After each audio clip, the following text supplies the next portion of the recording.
Hello, I'm Li Hao. So today I'm going to talk about browser navigation.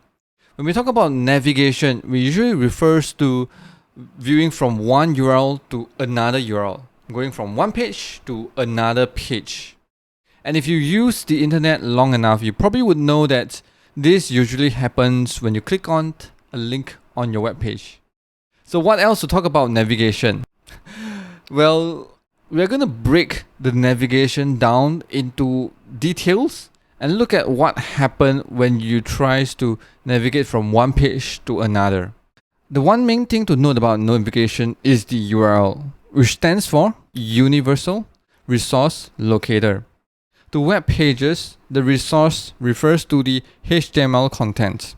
So if you key in a URL, say google.com in the browser location bar, the browser will go to this Google server to get the resource, which is the HTML, and display it.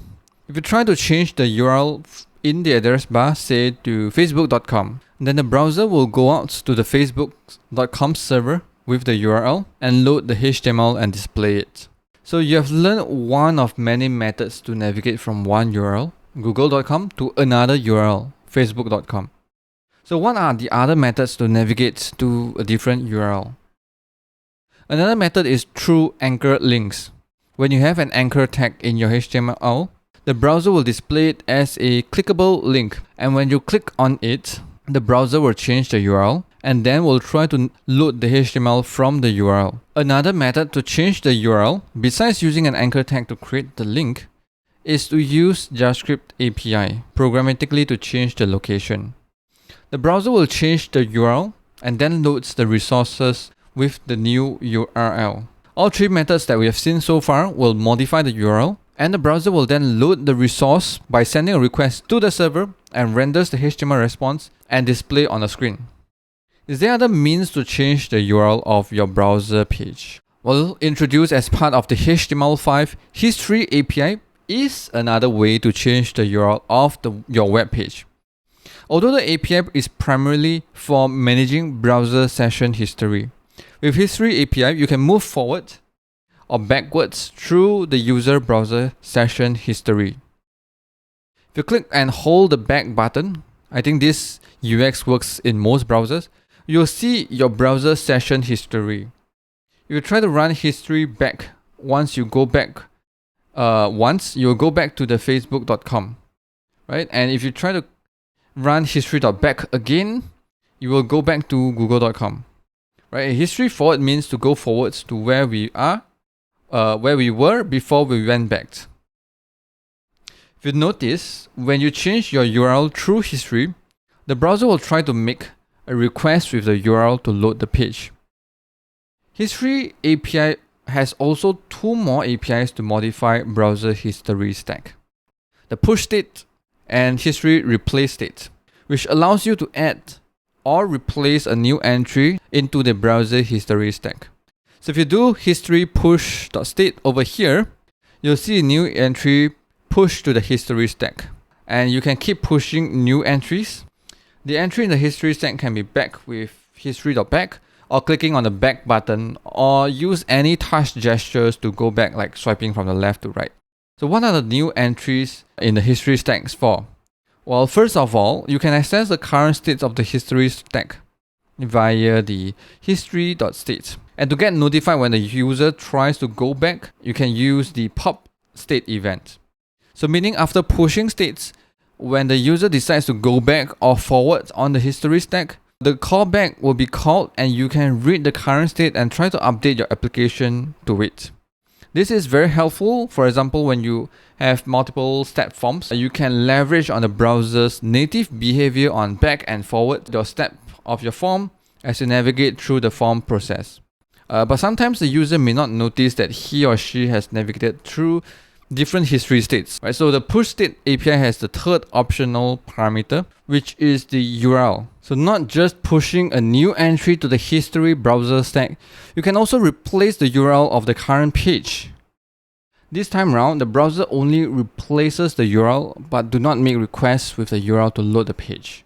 If the browser does not make the request to load the page, then how do you see the updated page content? Well, it's up to you. But usually you will pair the history push state with the code to update the page content as well. Say for example, you're in the home page right now. We try to click on a link, which would call the history push state, which will then update the URL, add a new entry to the browser history stack, and you should also call function to update, say, show the blocks entry, right? So now your page content will be updated. Say now later on you want to click on one of the block entries. What happens is that the event handler will try to push state to update the URL, add the new entries. Now you see 2 entries now. You can go back to the blocks list page or back to the home page. And of course, to update the page content, you will have to run code to update it. And now you see the page content is updated. If you decide to click back or go back to look at the stack and try to maybe click back all the way to the home page, then the browser will go back to the home page. And if you register the event listener called the pop state, which you probably will have logic to handle it and decided that this right now the current URL is the home page URL and you should show the home page, then you will show the home page, right? And there you have it. This is the very basic mechanism of a client-side router. You try to navigate around not just the history API, then the browser will not send any requests out to the URL to the server. Your JavaScript code will have to handle the update of the page contents to match the current URL. So a quick summary here. If you modify URL via history push states and you sync the page content via the pop states event. If you then decide to hit the refresh button, and of course the browser will, default behavior of it will try to load the page by sending a request to the server and load the page content from the server.